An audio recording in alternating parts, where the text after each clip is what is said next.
Siesta Sand Live. Siesta Sand Live is broadcast from Captain Kurt's Village. It's Siesta Key's home to great food, great drinks, great music, and great times. Look for the giant American flag. Welcome to Siesta Sand Live. I'm your host, Natalie Gutwein, and we are finally here at Captain Kurt's on the Sneaky Tiki Lounge. It's been a little bit of a trip to get here. We thought we were going to be here a few months ago, but a couple hurricanes later and a lot of remodeling here, and we're finally open. You really need to come and check it out. The Sneaky Tiki Lounge is open. They've got karaoke going. Captain Kurt's is the place to be. So today we have an incredible guest. Dave Balot has agreed to come on our show. Dave is a Siesta Key resident. He's been here for 25 years. He already owns one hotel with the Siesta Key Beach Resort that he co-owns with Mike Holderness, but he was just approved to build at the former Wells Fargo site. So Dave's going to come on. He's going to talk to us about how he made it happen, what his plans are. Cannot wait to hear what he has to say, so stay tuned. The next segment is brought to you by the Judy Berger team, part of Sotheby's International Realty. Whether a buyer or a seller, you'll be delighted with their service. And by Altez Vacations. It's the perfect place to go to find that perfect place to rent. So welcome. We have a very exciting guest today. I don't know if you've heard of Dave Balot. Dave Balot is a local businessman. He already has a hotel here on the island. I actually met you on the soccer field, though. Lee Park, yes. Lee Park, yes. I made my son play soccer, which is funny because now that's his thing. And your twins were on that team. Yes. And your best friends with the coach, Kevin. Coach Kevin. So that's how I met Dave. But can you tell us who you are? What all you already own on this island? The main thing that I own, I co-own actually with Mike Holderness. So Mike, I have a bunch of accommodations or rentals, and I wanted to get into the transient accommodations, and I met Mike Holderness. And since 2017, we partnered on Siesta Key Beachside Villas as well as the Siesta Key Beach Resorts. And then you also have the Sneaky Tiki. Oh, no, sorry. Not Sneaky Tiki. That's I think where we're at. This one's yes. Sneaky Tiki. Yes. Sorry. We opened up the Big Tiki Lounge. Big Tiki. Sorry. And yes. we partnered with a food truck. So we have a food truck there so that our patrons, our guests, if you're staying at the hotel, you can grab a burger, chicken fingers, fish sandwich, bring the kids over, like a nice lunch. So the hurricanes. Tell us about your recovery. So you've got how many hotel rooms that went through that hurricane? I know I've watched you guys put it all back together. It's still ongoing. I know Mike was on. He said Christmas be pretty much back together. But what happened? Tell us your recovery process. Yeah, Hurricane Helene was kind of, excuse my language, but a kick to the balls. Yeah, sorry. I'm from New Jersey originally, and then, Milton kind of gave us the uppercut, when we were done, a good shot to the jaw. But Helene really crushed us. Nobody expected, I think, just same with the residents, and I live here on the Key. Right, I stayed here.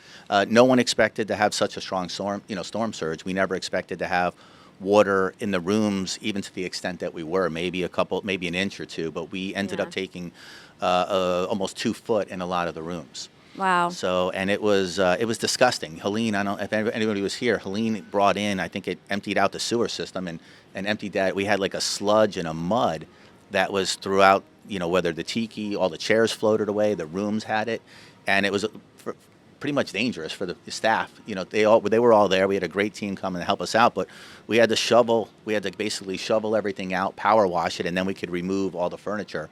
And I can tell you, moving a king-size mattress with 2 people is a task in itself, wet, and the sofas, it was backbreaking, So we were fortunate to get it all done, and we got the Big Tiki back up. We did some repairs to the roof at the time, and there wasn't too much wind damage, but we got the Tiki back up and running for one day. Yeah. And then we had to batten down the hatches. It was kind of solemn. We were so excited to get it up and running, and then when Milton came in, by that time we had gotten all the furniture out. We had Mike and I didn't put anything at the street. We basically paid and had dumpsters and we removed all the debris regardless, and we got rid of the debris, but we tied everything down, and then we had wind damage. We had from Milton? From Milton, yeah. We had 2 roofs that ripped up. Oh, We had gosh. water in some of the upstairs rooms, but it's been there's a total between the 2 properties 73 rooms, and 57 of them 57 got significant damage. So we're in the process of lightly remodeling. We had to put in new vinyl flooring, put in new cabinets, the granite countertops. A lot of them broke trying to take those out. New countertops. New shower tile. We had to open up the lower shower tile we had discussed to clean out and make sure that and put the chemicals down to make sure that there's no mildew or mold after the fact. But we're making progress. We cut a lot of the drywall at 2 foot. We replaced some of it we had to where we had shiplap. We ended up having just to remove, like an entire wall because we couldn't match, this hotel was built in the 50s, 60s, and 70s. So we had this older shiplap that we couldn't rematch. So we had to take that off and replace it. But I can tell you, we're open now. We're open for business. Good. The villas we anticipate having open the weekend of the 21st of December. Hopefully, we have 17 rooms there. We hope to have a minimum 12 open, and then by Christmas, maybe a week later, the rest of them. But we have the furniture showing up on the 16th through the 20th, so we're in a mad dash to hire as many trim carpenters as possible, putting in new trim, shiplap, and flooring. Oh, that's a lot. I Yes. know we talked about that muck. That muck was disgusting. When I first came over to the island, I went to Gilligan's first. I got out of the car, and when I stepped down, it was just this weird, it wasn't sand, it wasn't mud, muck. That was how I described it. And this is when that was my first, oh my gosh, this is not going to be good. You couldn't get it off your feet. Once you stepped in that, it was everywhere. And it was all over my car. And I can't imagine having that in how many rooms on the ground floor? It was disgusting. Yeah, we had it in 57. I mean, that's just the rooms. That doesn't count for the laundry rooms. That doesn't account for the back office The lounge rooms. and the lounge, the everything. tiki. The tiki was that was the slipperiest. I don't know why it settled there. Fortunately, the only good thing was a lot of our tables floated off. They were across the way in Blase. They were down the street. One of them, we don't know how this happened. One of them ended up in the back parking lot of Gilligan's. Well, I know that one of the things that you pull up to with your car, whatever those are called, at your parking spot, one of those, the post, ended up on windward. Oh, I believe it. Yeah, stuff floated away everywhere. So the next time when Milton came by, we tied everything together. We bought a bunch of straps and strapped it all down. Oh, we learned. Yes, we all learned. yeah. And in 2 weeks, we all learned some really hard lessons. And then we between A and evacuated B. personally as well. Like I know, and I live right across the street on Beach Road, and it was like being in a castle surrounded by water. There was 4 or 5 foot of So water. you stayed for I Helene. stayed. I just never expected. Yeah, I didn't expect anything. So you watched that come in, and you watched the water. Oh, it knocked down a 6 foot privacy wall in front of my house. Yeah. Wow. Yeah, it was definitely. And the kids were my daughter and my wife were upset because you hear water splashing in at the lower level, which is just a landing area. And so I didn't know. They were like, "What are we going to do?" I said, "Well, let's grill some steaks. We're hungry. Try to calm them down and relax." So we had some steaks outside and watched the water just rushing into the from the Gulf all the way to the bay. Wow. So now, fast forward, you've got a new property. Well, it's not new. When did you kind of tell us the story how you acquired what was the Wells Fargo building? I got a call from a realtor. I drive by it. I'd always seen it. A lot of people have. Everyone I talked to said this would be a great, commercial property. I got a call from a local realtor, and we were fortunate enough to put in a bid at the last minute. And we had recently, my brother and I are. When I say me, anything I do with my brother. My brother and I are partners in real estate and cell phone stores and golf carts and whatever I do. So even though I'm partners with Mike, it's my brother and me. And my brother and I just recently purchased a large call center in North Carolina from Wells Fargo, and we understood how they worked. So, we have in-house counsel. Our in-house attorney helped us, and we had a very smooth transaction in closing. So the people that were selling off a lot of their property at the time knew us, and I think it bode well for us because they knew it'd be a quick, fast, easy transaction, and that's, I believe, what they were looking for. I don't know what the other bids were, but we put in a bid slightly above what was asking and gave them very good terms. I think their terms were more important. And I got a call back in less than a day that we received it. And a lot of people seem to be upset, a lot of developers, a lot of people in the industry.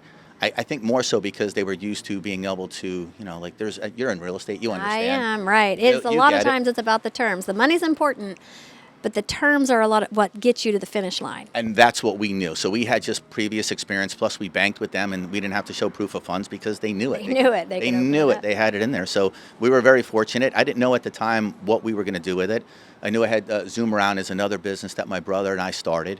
A golf cart company. Yep, the golf cart rental company, street legal golf carts. So I knew I needed a place to store those. And I just bought it as an investment, thinking, there's not much of it, and hopefully it'll turn into something. And then what had happened was the Anderson Hotel was looking to go up right next to ours. They originally proposed 100, and I think it was like 177 rooms per acre. You're talking about the one you currently have. No. Next to the Siesta Key in the Beach village, Resort and Suites yeah. in the village. It's literally right next to us, and I was against what I consider high-density hotels. This is 177 rooms per acre, and it would be detrimental, I thought, initially to our business, especially our customers that are in construction, the way the ingress and egress was right next to our property, Mike and I. And we were opposed to it, and even donated money to the coalition who was going against it, for that reason. So I kind of sat the sidelines, but then I listened, and I had heard from the opposition that if you were just looking to do a hotel that was maybe 50 rooms an acre, 45, 50, that they felt it was okay. So I talked to my brother, and I said, I think we could make this work. We're just learning, with Mike at the time, the transient business. And so we decided, let's go and try to see if we can't get a hotel approved there and make it work. If they were opposed to 150, 160, 170, maybe they would agree with what they had stated, 45 or 50 rooms per acre, which is what they said. Talking about what's currently in the Sarasota County Comprehensive Plan. Well, currently it's 26. The judge says it's 36. Okay. So according to the cases. So it's somewhere, let's just say the county says it's 26, Judge Carroll in his ruling says it's 36, based upon the existing comprehensive plan. And our hotel, which is the Siesta Key Beach Resort and Suites, it was built in stages throughout the 50s, 60s, and 70s, is 52 rooms an acre. So I figured, okay, if Siesta Key Overlay District is keeping with the character of the Key, nobody considers ours a high-density hotel. Nobody considers ours now, the new words are mega hotel. And we're 52 rooms an acre, so that's what I proposed. Simply double the 26 and make it 52. It's just a quick change, and that would enable new growth and not to the point that it's extremely high density. And that's where I came up with the 52 rooms per acre. But then I went out, and again, I wanted to treat people the way I want to be treated, so I went out and I met with as many people who would listen to me as possible. The condo associations, the Siesta Key associations, the Jamaica Royale folks. They change, unfortunately. They have, a board, and the board consistently Right, changes. yeah. But I met with the board at the time. I met with Gulf to Bay.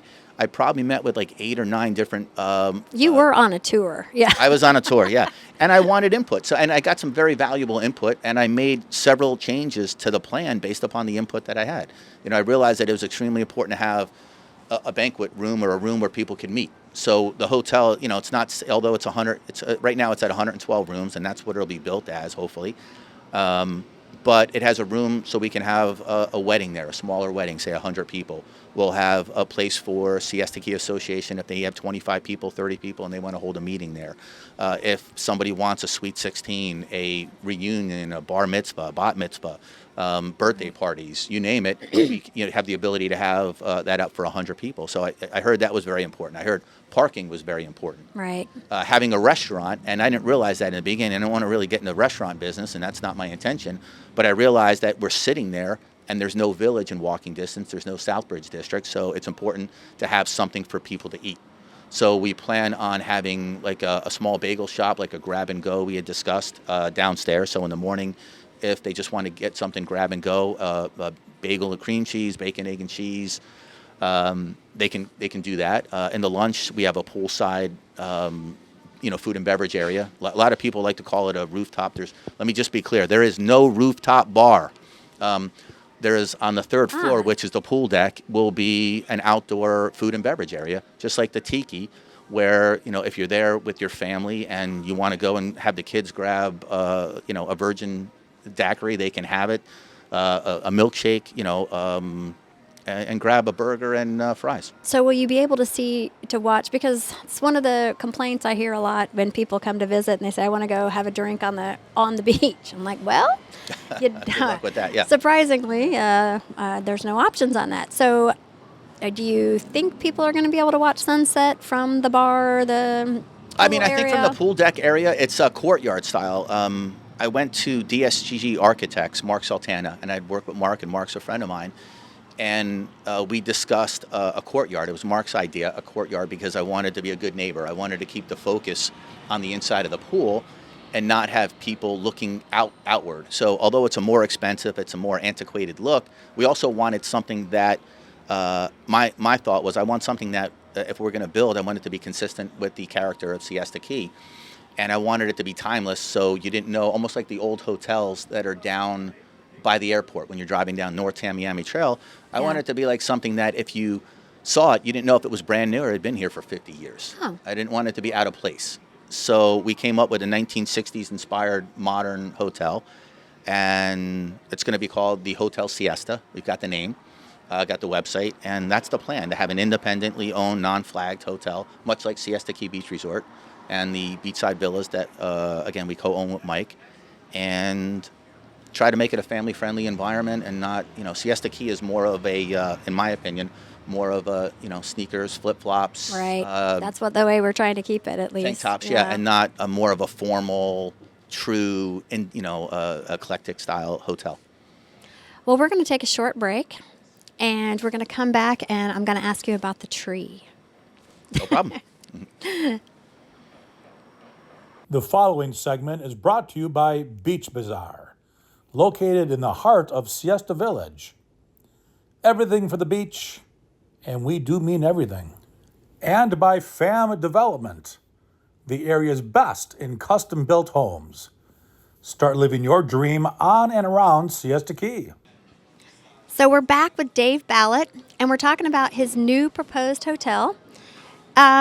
I want to talk a little bit about the tree. Can you tell us a little bit about the tree and what went down with that on the property that you purchased? So the original proposal had less rooms. We had slightly over 100 rooms, which is required in Sarasota County Code. You need 100 rooms to be able to have a restaurant on site, sundries, ice cream sales, T-shirts, suntan lotion, things of that nature. So we needed 100 rooms.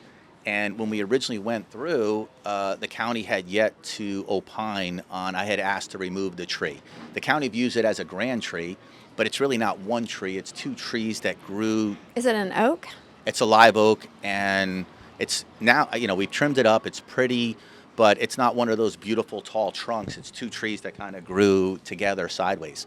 And when we had our first neighborhood workshop, there was over 100 people. Not one person had asked about the tree. I was trying to keep the building lower. So when the county said that they wouldn't allow the tree to be removed and mitigated, we had no choice but to sustain 100 rooms, we had to shorten the building and then go up another level. So we ended up doing a second neighborhood workshop to save the tree. And I think it's going to be a great addition. My only concern now is the tree. If you drive by there, you'll see it's sunken in. And there was a lot of pooling of the salt water after the hurricane. I was concerned about that. I don't know. I mean, there's so much. I mean, we're replacing a much smaller plants. I don't know. When I talked to a friend of mine who's an arborist, he said 50-50 that whether or not it's going to a lot of the trees, a lot of the trees that had, because we had no rain was the problem. So we had all this salt water intrusion. And unfortunately, we've had very little rain since the hurricanes. Even during Milton, we really didn't get that much rain. Yeah. And even at the hotel, we had to replace like over 60% of our landscape. The salt water just killed it. And because the pump got submerged, we couldn't get the irrigation on until we got the new pump system, back up and running. Yeah, that's been one of the things that's been everything, all the pumps, all the pool pumps, all the irrigation, everything is out. That's the stuff I find that's still going back together. But so the tree, so you ended up going up an extra floor. You've always been very concerned about the comprehensive plan and being a good neighbor. Do you think that's what got you to the finish line in this process? I think that and a little luck. I like to be candid. I originally proposed. I read I didn't agree with the county at the time that a comprehensive plan wasn't needed. And as many people know, I had a comprehensive plan asking to double the existing density. Once the UDC was changed, and the county believed that there was no comprehensive plan needed, then I had to basically shelf that and put that to the side and move forward. So I moved forward, and I think the thing that most people don't understand is at the time that I was approved with the special exception process, according to the UDC, and at the time, I was consistent with the comprehensive plan. Now, albeit later, it was found out that the UDC change that they made was inconsistent, through the lawsuits and the Judge Carroll's ruling. But at the time, I was consistent, and then because of that, the only way to stop once you get a special exception, the exclusive remedy to challenge that special exception is it's 30 days. And it's by any local government or by any third party, which includes even local government. Not that the local government at the time would have gone against it, but that's what's there. So after that was done, I spoke to the planning department, and they said, look, your 30 days is up. Nobody has sued you. You have 2 years for your special exception. You need to move forward, or you could lose your special exception. And I'm not a developer, so I don't know this. So I immediately called my architect, and we started working on the site and development plan, and we had that submitted, and second submittal, and next thing you know, the lawsuits changed, and the county stated they no longer felt comfortable processing my plan based upon the fact that the UDC code that approved mine was inconsistent. And they felt there was conflicting laws.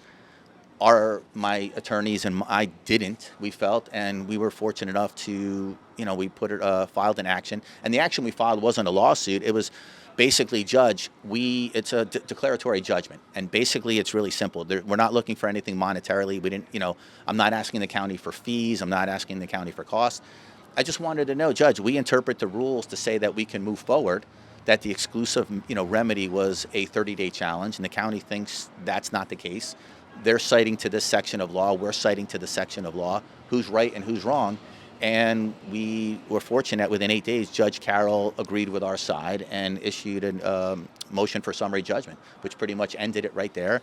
And now we have a binding development conceptual plan that we have to stick with, and we will. I'm not changing the height. I'm not adding a rooftop bar, as I've stated. Some people have asked me if there's a rumor that it was going to be a casino. I don't know where these things come from, but the bottom line is, far-fetched. I'm an open book. I'm very transparent. There's no bait and switch. This is going to be exactly what we said it was. And now we're working with the county on, the stuff that you normally don't do at site and development, which would be sewer and electric and how that gets hooked up. But all of the things that are material to the binding development conceptual plan, the height, the setbacks, the structure, the ingress, the egress, the parking, all of that's going to stay the same. Maybe, plus or minus on 1 or 2 parking spaces if we need to, depending upon how things get hooked up to the utilities. So what do you think your magic is? Why do you think you've managed to get these things done when everybody else isn't? Do you think it's because you're not asking for the moon? I think some of the other asks were a bit egregious. I don't agree with the other asks. I'm opposed, just like the opposition, to unlimited density. I think that's bad. I think everything, as a parent, I don't give my children anything unlimited. Everything has to have a limit, and the idea of unlimited density, it was especially going from 26 to over 150. I just think that it's not appropriate, and I couldn't support that. I won't support that. Right. But I don't think that if you're truly I don't consider what I'm building a mega hotel. Nobody drives by and sees a hotel that has 100 rooms and said, wow, that's enormous. If it was 250, the difference is I'm on 2.15 acres. So, and this is what I expressed to other people, that nobody sees the Siesta Key Beach Resort, which is right dab in the middle of the village, as a mega or high density hotel. I'm building at the same density as that. Right. So what's the next steps? What happens from here? Now we work with the county. This is above my pay grade. So I have a civil engineer, an architect, and they're working with the county to work on the utilities. Unfortunately, the Siesta Key sewage system is bad. It's at capacity. So we're proffering making upgrades to the sewer system and even putting a small lift station or a mini lift, not just for my hotel, but to better Siesta Key and their sewage system on our property. They've assured me that it won't smell. So, that's the last thing we need is you're out there at the family reunion and you get a whiff of Mr. Bob on the job. No, yeah. No, but so we're looking at working with them to, at the same time to be a good neighbor and to better what's existing. Right. Well, I think it is beneficial. You're down where the condos are. You're already down where people are staying, and the transportation is there. The trolley comes up and down. It's not going to be a zillion rooms. And the other is a lot of people talk about traffic. That's the one thing. I know we haven't discussed that, but they're wrong. Like, no one's ever asked me. I currently, like I said with Mike, we have the only hotel and general commercial that we have literally half of the size. And nobody's ever asked us truly, everybody theorizes how much traffic it's going to bring, but they're wrong. Most people, 50% of the people come in and they Uber in or they get, Uber or Lyft. And those people that do drive here from out of state park their cars and don't leave. When we first bought the hotel in 2017, we barely had enough parking. And now we're at full capacity and there's always extra parking. Really? Only 50 to 60%. The max is 60, but on average, it's just under 50% of people bring a car. And of those 50% of people, they park the car and they don't leave because they know there's nowhere to get a parking. Now, if they leave for the day, they're leaving the key. But think about this. If you're leaving the key, you're going to leave in the morning when everybody else is coming in. So it's an inverse traffic pattern. The other is if you're checking into a hotel, what time do you check into a hotel? 4, 3, 4. So you're going to be driving onto the key at 3 o'clock, at 4 o'clock, at 5 o'clock. What's the traffic pattern? Is everybody trying to get on the key or trying to get off the key? No, off. Exactly. Yeah. So it's an inverse traffic pattern. And then when they talk about storms, listen, we're a hotel. We're on a barrier island. There's mandatory evacuation. I don't know about you, but I live here. There's no problem getting off the key when a storm is coming, a tropical storm, 2 or 3 days in advance. It's a ghost town. Right. But the new hotel I'm looking forward to because I think it's going to be a benefit to the local residents. I've got, multiple vehicles. I moved them all off with the exception of my older lifted Jeep. I parked it at the hotel thinking we'd have no problems, and I lost my older lifted Jeep. But now we have a parking garage, so locals will have the ability to go, we should be able to take at least 100 cars where people can park their cars above ground. That's a big deal. That's one of the things people lost so many of with the vehicles. We saw all the tow trucks. Oh my gosh. I mean, I've heard stories of some people had up to 6 vehicles parked inside their houses and they were all gone. Yes. Because they were on ground level. You probably know some of the same people. Yeah. Yeah. And saltwater kills everything. Saltwater ruins everything.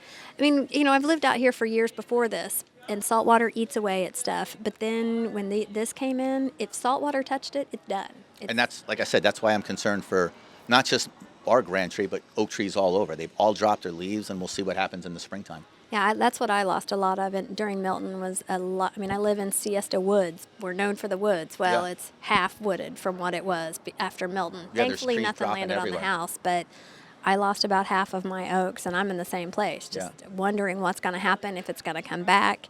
Everything else is brown on the ground level. Well, even post-storm, then, I plan on having 2 large backup generators so the entire hotel can function on its own. Great. On gas. The gas wasn't shut off for neither storm. They don't shut the gas down. Afterwards, they go and assess and block off anywhere where it's leaking. But unless it's catastrophic, the gas is still on. And I can't tell you how many people we turned away at the hotel. People knew we had upstairs rooms, but I had no way to service those. Like the hot water heaters were bad. The air conditioners were bad. So, we won't have that problem. So post-storm, if there's residents that happen to have a house that gets flooded or a business, now I have a place for them to stay that in the beginning is on backup generator. Then the power obviously will come back generally within a week.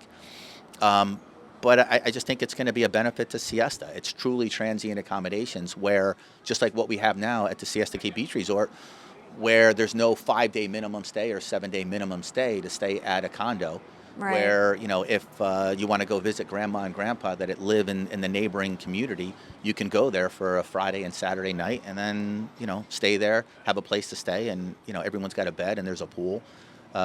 Jumping back to the hotel, we plan on having a separate pool, a family pool, and then a smaller pool for adults only. Oh, that's great. Yeah, people will absolutely love that. Yep. And I've got 4 kids, but there's a time and place for them as well. So I think it'd be nice when if it was just my wife and me going out, that we'd be able to just not get splashed. Right, yeah. A lot quieter in the adult pool. Sometimes it's the other way around. But so fast forward, when do you foresee doors open? Or hope to? Have you have any projection on that yet? I would expect it's a 2-year build, at least a 2-year build. So it all comes down to when the site and development plan gets done, and then we'll submit for construction. We're working on the construction plans. So, and obviously we have the holiday season, so that's going to slow us down. So I'm hoping we can construct sometime and start breaking ground in 2025, and then 2 years after that have our grand opening. Wow. Yeah. So maybe 2028. That's going to be here before we know it. Yeah. Yeah. We can come back and listen to this podcast, and we've learned so many lessons. Do you think you're going to build this any differently now that you're building it after the 2 hurricanes than what you planned before? No, Lessons it's just gonna. learned. Well, lessons learned, but a lot of the things like the backup generator, I want to elevate. I don't know if we can do this, but I want to elevate the gas because the regulators. I don't know if I lived here, and all of a sudden these guys are walking out and they shut all the gas down. When your regulator gets submerged, mine started leaking actually after the second storm. They came out and fixed it, and then they had to replace it. So I want to see if we can, raise the regulator up so that if and when there is a flood, hopefully there never is again, and we have it for no reason whatsoever. But Right. the generators are, functioning and stay online. And then just build it makes sense to have like my house is elevated. I lost all my landscaping. I had 3 foot of sand. How high did you have to build right on the beach? How high is that house? Living space, first floor living space is 16 foot above sea level. So I felt confident. It's on 52 piles. I didn't have any concern. But when Hurricane Milton was coming and they were talking a 10 to 15 foot storm surge, I was in South Carolina. I ran. Yeah. It was a big difference between the way we all reacted from Helene, and I was telling somebody the other day, I almost came back on the island for Helene because we're sitting here and we're saying, it's way off on the distance and it's just going up. We're not going to get hit. Yeah. Well, and we've seen it so many times. I've only been here now 25 years, and I've lived off the Key. I lived on the Key, and now I've lived off. Now I'm back on the Key.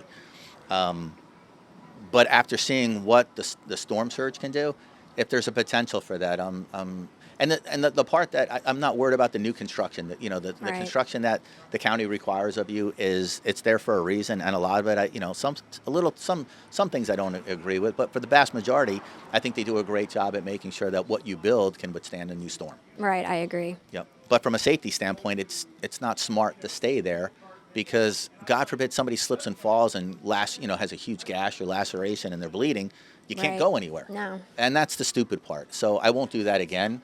I'll go inland, stay with friends, stay with family, or again, get out of Dodge if it's going to be bad. Right. Well, Dave, thank you very much for your time. Well, thank you also I know you opened up the hotel. You let a lot of people stay for free that needed a place to stay. It's been all kinds of things. It's been people that needed to come back because they were flooded and they were staying off. And I've heard a lot of good deeds that you and Mike have done lately, and we really appreciate it. I think that's really what the Siesta Key community is all about. I think that's what your new hotel is going to be about, is staying within what we expect around here, what we want to see, but yet providing something that we only have limited amounts of right now. And that's what I'm glad you say that. Thank you. You're welcome. And it's not just me; it's Mike. We opened up our doors and helped out as many people as we could. Some people we said, sorry, we don't have any laundry services, but if you need a bed to stay on, and there's no air conditioning, by the way, but we put in a window unit. We're happy A dry to help. bed, though, to a lot of people was a big deal there And for hot a water. while. Hot water was a big thing. But yeah, if anybody has any questions of what the new hotel is going to be like, I tell them to come by and look at the Siesta Key Beach Resort and Suites that Mike and I have been, consistently working on and improving. And we have the tiki there, and it's not a big bar. It shuts down by, the number one thing for a hotel is quiet enjoyment. We all go to a hotel. We want to be able to go out and have a drink. We want to be able to have something to eat, but we also want to be able to go to bed at a reasonable hour, especially Right. those of us that are parents and understand when the kids were little, they need to, get a good night's sleep. So, I'm just tired of hearing that there's going to be a rooftop bar, there's going to be a casino, that I'm going to change the plans. None of that's going to happen. What I told everybody, look, all I have is my integrity. I've learned that early on. I don't have anything else at the end of the day, and I'm not going to jeopardize my integrity for one small Well, you live here. business opportunities. You're like me. You're raising kids here. Our kids are almost the exact same age. Yes. It's a big deal. Gabe and I had this discussion this morning. Just what are we handing down to them? What are we leaving for them? That's a big deal. We don't want this place to look like Fort Lauderdale when it's all said and done, when our grandchildren come down here. And it sounds like you feel the same way. We want them to have a lot of what they have now. The ability to walk on the beach and be able to get on and off and not just be wall-to-wall condominium units. I think that's what we're all trying to protect. 100%. Awesome. Well, thank you very welcome. much for coming on. We appreciate it. Thanks. Thank you. The final segment is brought to you by the law offices of Eric Fleming, specializing in real estate closings. Mr. Fleming is also the current president of the Siesta Key Chamber of Commerce. And by Gilligan's Island Bar and Grill. Experience the heartbeat of the Siesta Village's dining and social scene. Christmas is always a special time here on Siesta Key. Last week, I was live at our annual Siesta Key Christmas Parade. Check out these outtakes, and next year, don't miss out on it yourself. Hi, I'm here. This is Natalie. I'm at the Siesta Key Parade. It is so awesome. Let me get this thing turned around, and you guys can check it out instead of me.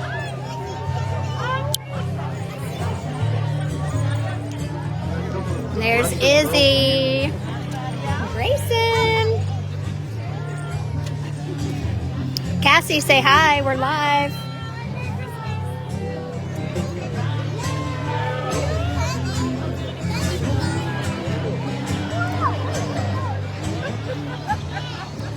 There are so many people down the parade.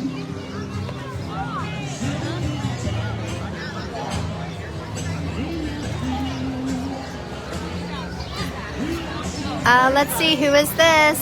Oh, Parasail Siesta. This is how we do parades on Siesta Key.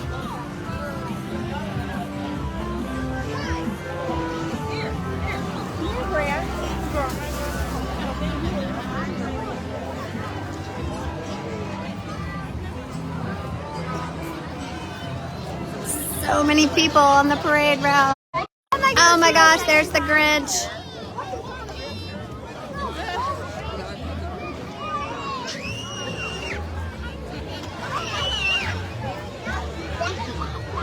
Let's see, who do we have here? The Signer family.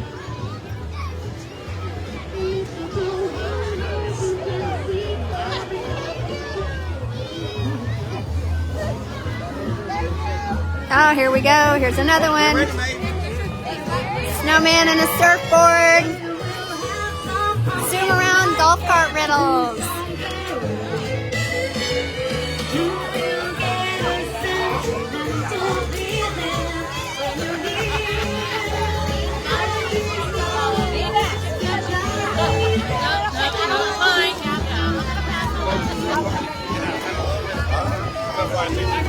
Here we go. Here we go.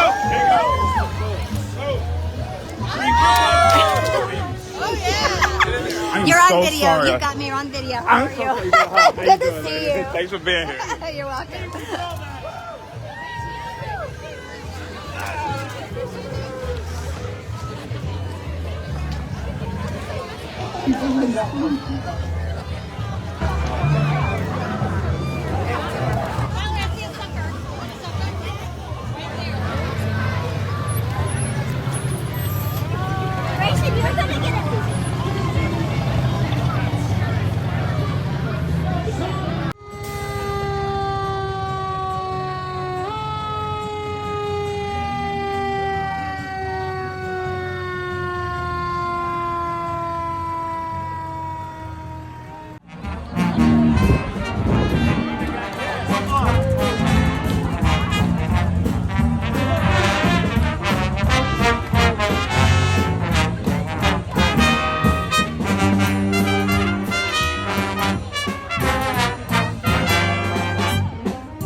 you very much. Thank you.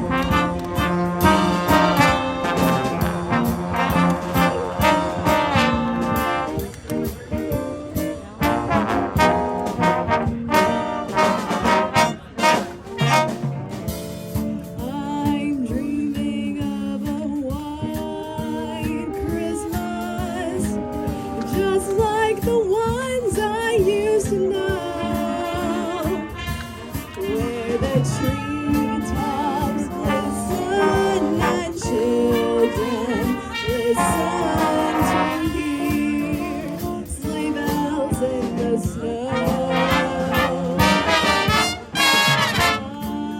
I'm dreaming of a white Christmas, with every Christmas card I write.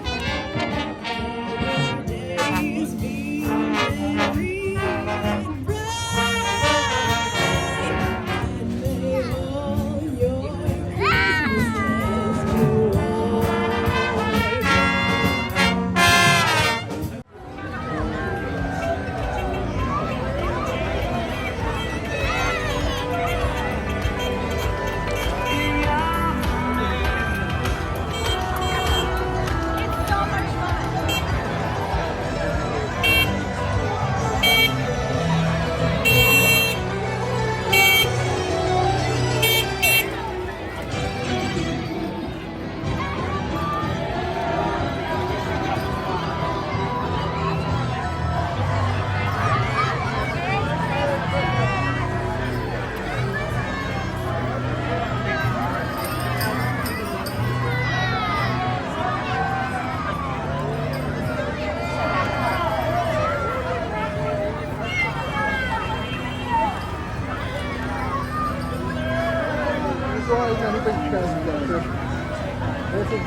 Merry Christmas!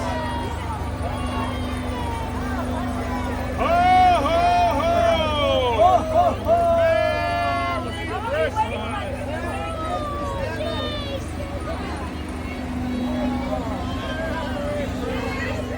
Siesta Sand Live is broadcast from Captain Kurt's Village. It's Siesta Key's home to great food, great drinks, great music, and great times. Look for the giant American flag. That wraps up another great episode of Siesta Sand Live. Thank you very much for tuning in. Thank you, Dave Balot. Dave doesn't do a lot of interviews, so for him to come on the show was a really big deal, and we really appreciate it. I really thank you for being so candid and everything you had to say. You answered all of our questions so well.